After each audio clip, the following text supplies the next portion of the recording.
Okay, so picture this.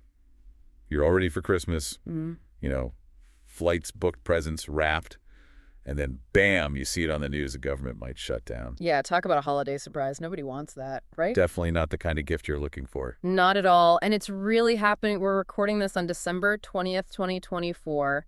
And the U.S. government is teetering on the edge of a shutdown, all because Congress can't seem to agree on a spending bill. And we know you, our listeners, want to know what's going on. So we've been digging through a ton of news articles from sources like the New York Post, CBS, Reuters, ABC, trying to get to the bottom of this whole mess. Absolutely. We've got a lot to unpack. We do, and you're not going to believe this. One of the big players in this whole drama is Donald Trump. Yeah, you heard right. The former president is back in the spotlight, and it's shaking things up.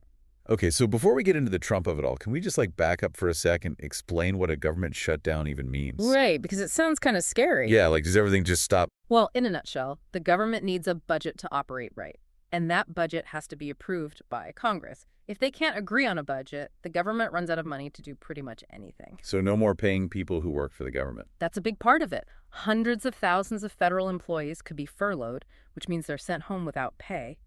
And then all sorts of government services get disrupted. Everything from national parks to passport processing could be affected. Wow, so it's not just like a day off for everyone. Definitely not. It has a ripple effect throughout the whole economy. Think about it. Businesses that rely on government contracts could be put on hold. Travel could be disrupted because TSA agents are furloughed. The list goes on. So how did we even get to this point? Well, the government's fiscal year starts on October 1st. And ideally by then, Congress should pass a budget for the entire year. But this year, they couldn't agree. So they did what they often do. They kicked the can down the road with a temporary funding bill called a continuing resolution. Ah, so like a Band-Aid solution. Exactly. It was supposed to give them until December 20th today to figure out a long-term plan, but as you can see, that didn't quite pan out. Clearly not.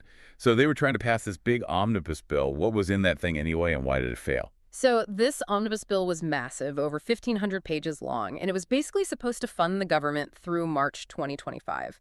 It included all kinds of things: disaster relief money for Ukraine, military spending, even stuff about regulating artificial intelligence.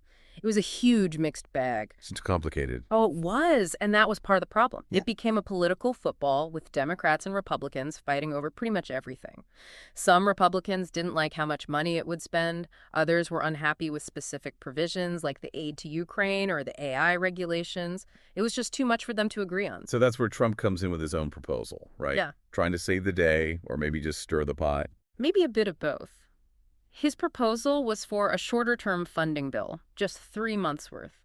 It also included a suspension of the debt limit for 2 years, which would basically prevent the U.S. from defaulting on its debts. And it had a big chunk of money for disaster relief. Sounds like he was trying to find some middle ground. Yeah, you could see it that way, but it didn't really work out as planned. What happened? Well, both Democrats and Republicans pushed back against it. A lot of Democrats felt like it didn't address their key priorities, and some Republicans were just wary of anything that looked like a compromise with the Democrats. It also didn't help that Trump kind of threw this proposal out there at the last minute, which made a lot of people suspicious. So even Trump couldn't get everyone on board. Nope. It seems like even his influence has its limits. So let's get back to the shutdown. Huh? What are the real-world consequences if they don't reach a deal? Well, as I mentioned before, hundreds of thousands of federal employees would be furloughed, and that means no paycheck right before Christmas. It would be a huge financial strain on a lot of families. And then there are the disruptions to government services. Think about it. The IRS might slow down processing tax refunds. Passport applications could be delayed. National parks might have to close. Oh man, imagine trying to travel during the holidays with a shutdown going on. It would be a nightmare.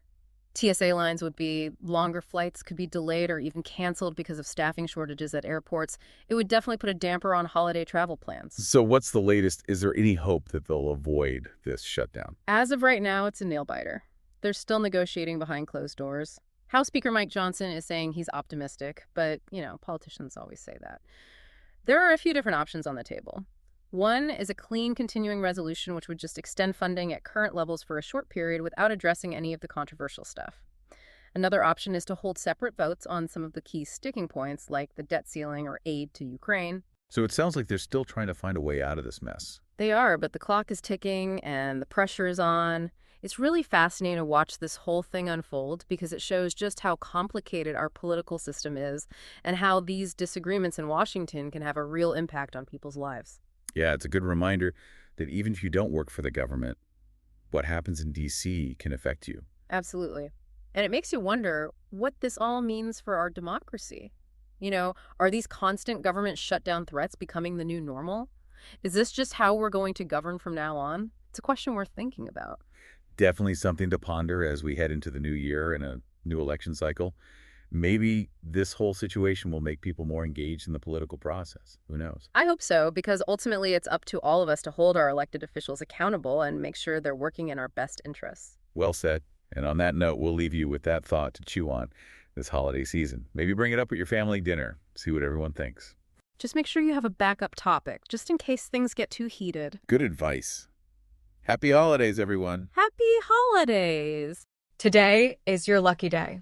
Today is the day that our $3 website works for you, paying you directly to your PayPal daily.